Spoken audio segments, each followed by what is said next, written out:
Hello and welcome to the Pawn Pro Pod. Today I have with me Carli Karlson. Hi, Carli. Hi, guys. Thanks so much for joining. Yeah, absolutely. All right, let's just jump right into things. Um, let's start with how you got into the industry, what inspired you to choose this path. Um, yeah. Yeah.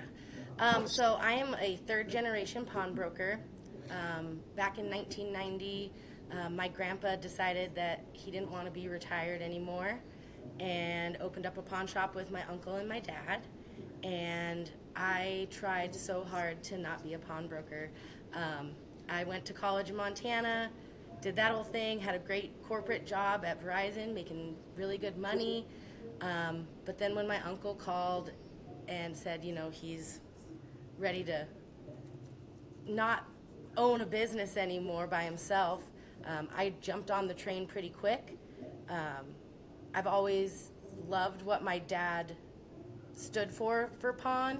He has always been about people and, never judging a book by its cover, things like that. So I came through the pawnbroker life pretty honestly.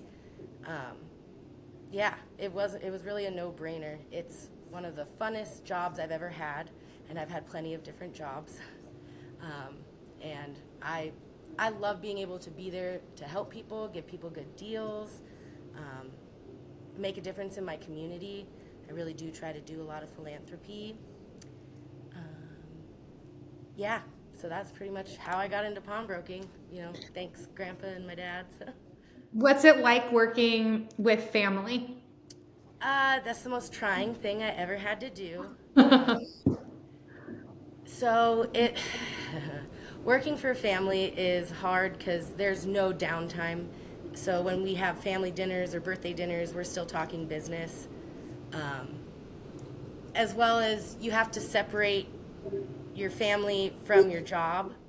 Yeah. I love my uncle like to the moon. I love my uncle, and sometimes as a boss, I didn't love him as much. So Yeah. it was um, that kind of funness. But now I'm gonna be the owner by the end of the year. Everything will be mine. So I'm a little nervous, but being a You were going to kick pawnbroker ass. and having the network we have, it makes it so much easier. I reach out to Beth.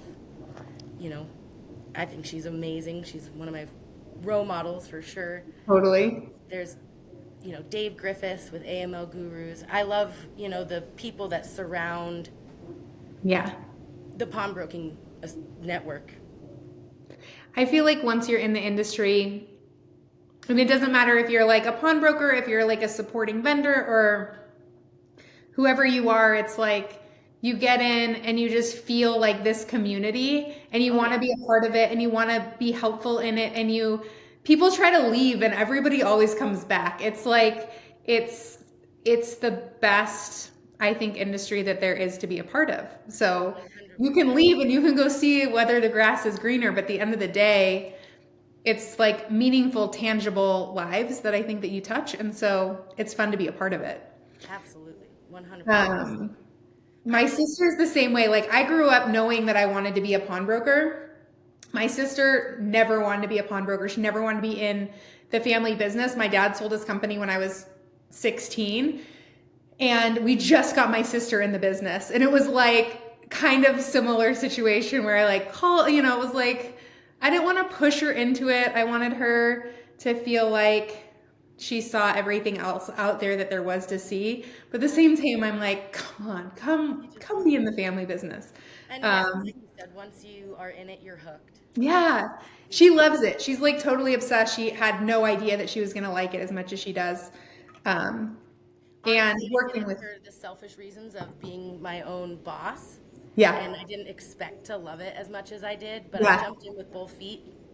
Um, I joined right before, or I started being a pawnbroker right before COVID, so I didn't get to go to the first couple years of yeah, expos and stuff. But once I found expos and state meetings, it was a game changer. Um, I just found a network of people that are just always willing to totally, help. And so totally. it's really awesome. And I'm on the donation committee for NPA, and then I'm the secretary of Washington State Pawnbrokers. So how did you get involved in the associations? Well, I met Janelle, who is our president, and she was really passionate about pawn, like I'm passionate about pawn. Um, I really hate the stigma of dirty, nasty pawn shops, stolen goods, Yeah. grimy people. Um, so I really wanted to change that narrative, and she kind of scooped me up at my first nationals and was like, "You need to join the state association."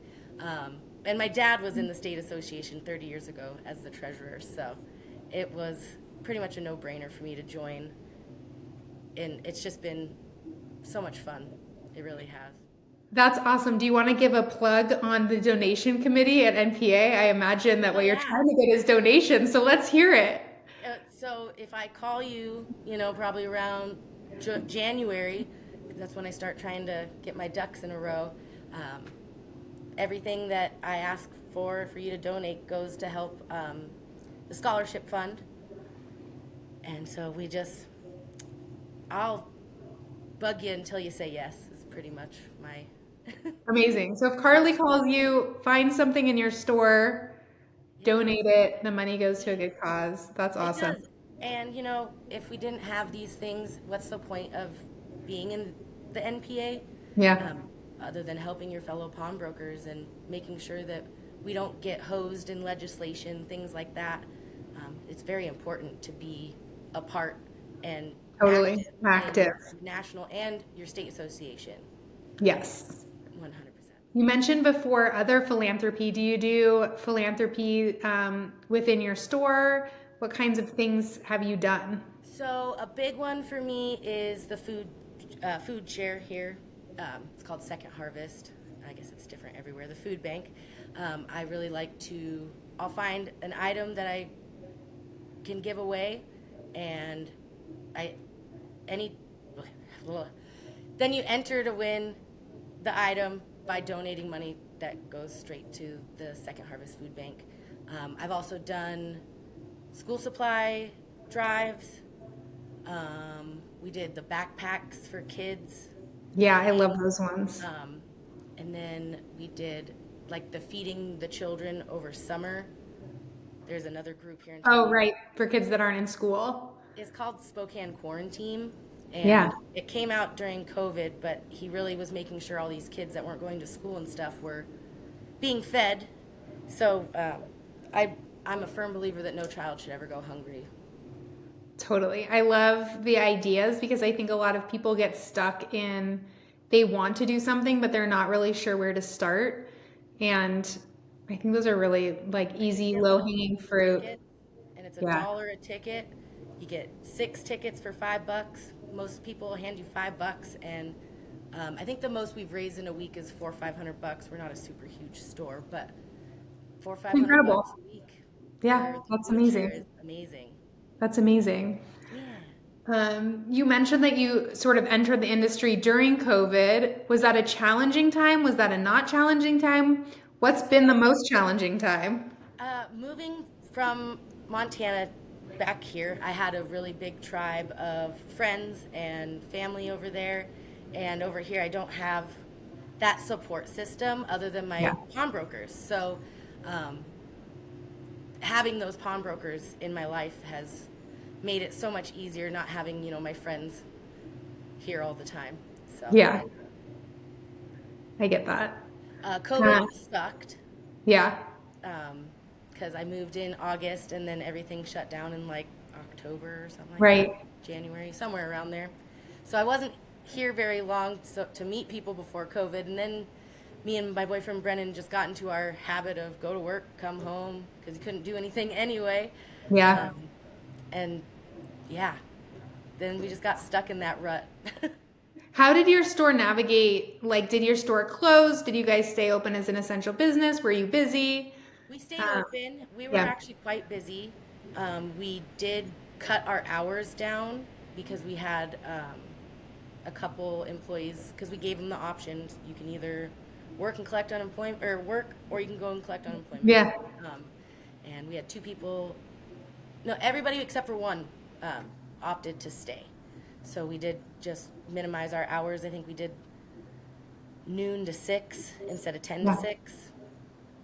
Um, What's your but culture like in your store?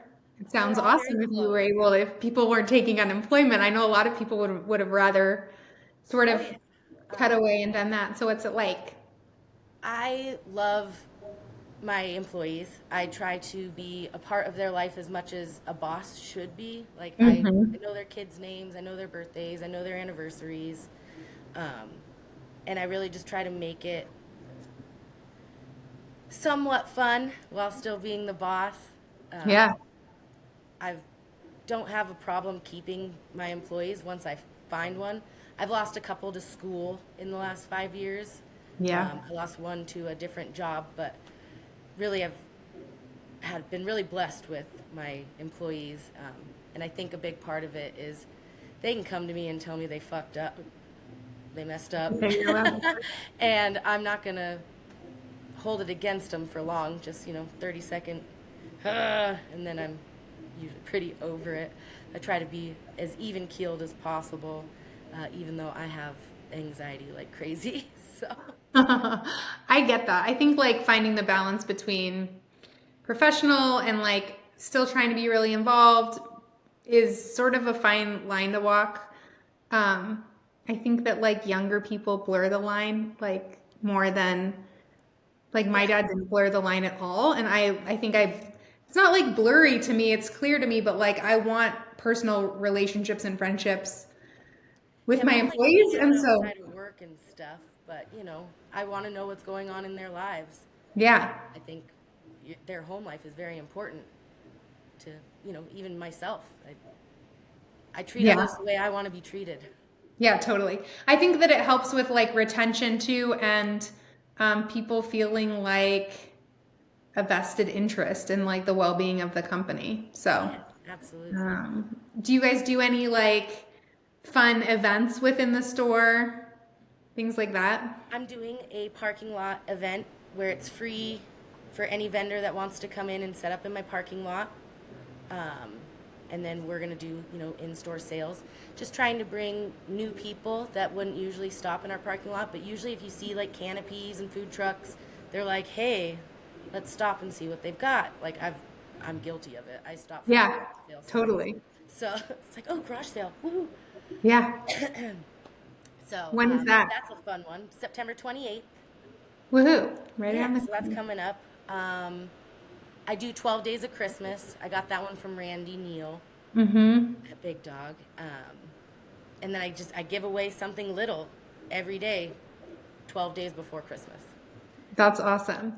How did you get the vendor contacts to come into your parking lot? Were they like, I literally posted it on Facebook.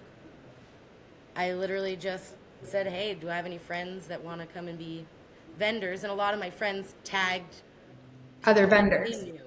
So it worked out pretty well.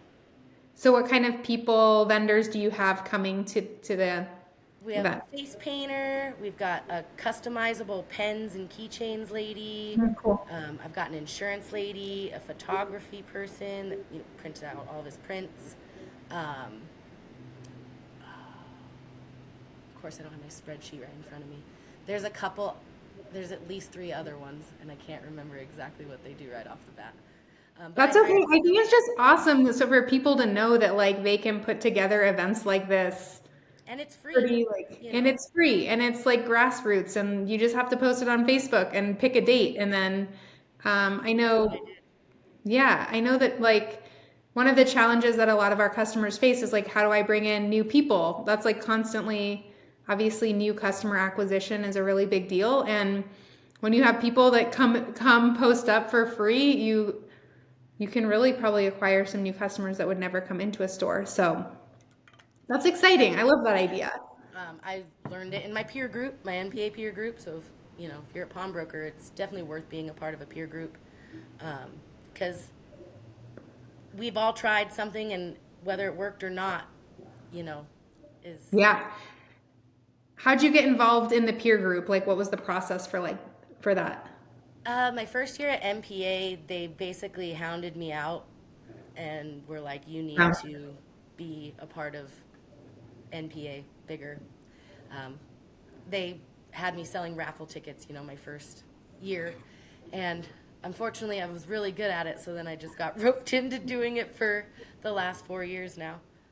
So is your peer group the same? Like it's sort of like a continuous peer group. Do you guys meet how The often? And Tuesday of every month is mine. I don't know if all of them are the same. okay. We, yeah, and every once in a while we'll get a new person added, but yeah, for the most part, Randy's my moderator.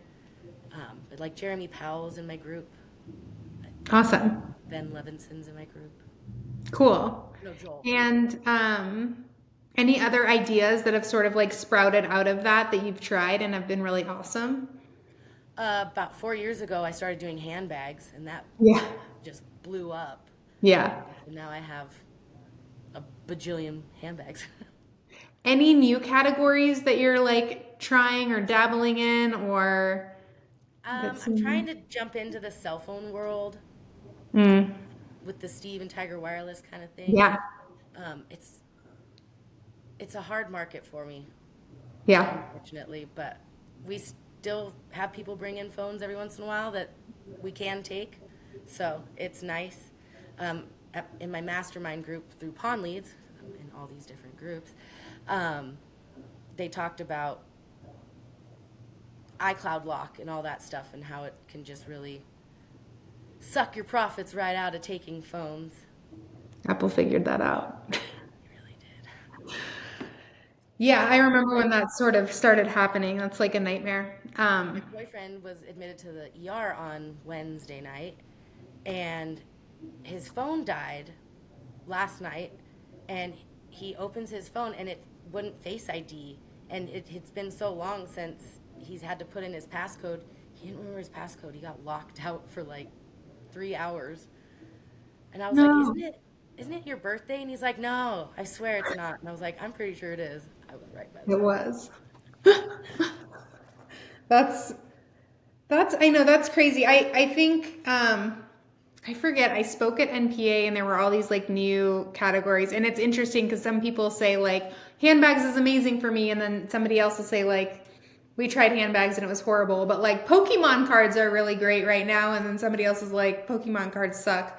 So I think it's always interesting, but I know that Tiger Wireless has been really helpful for some people. So Yeah, the software they have is great.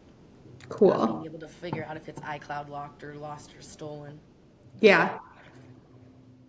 What would be some of your advice for new pawnbrokers that are getting into the business? Be active in your state association, your national association, join a peer group. Um, the only way to change the stigma of pawn is to go out there and change it.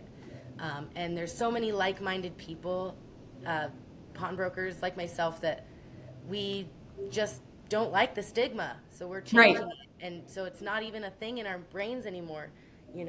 Our stores are clean and organized, and we make sure that everybody has a wonderful experience when we come. My favorite thing that happens is when a first-time person comes in. It's like, it's so clean and beautiful in here, and I'm like, yeah, that's what it's Yeah. supposed to be.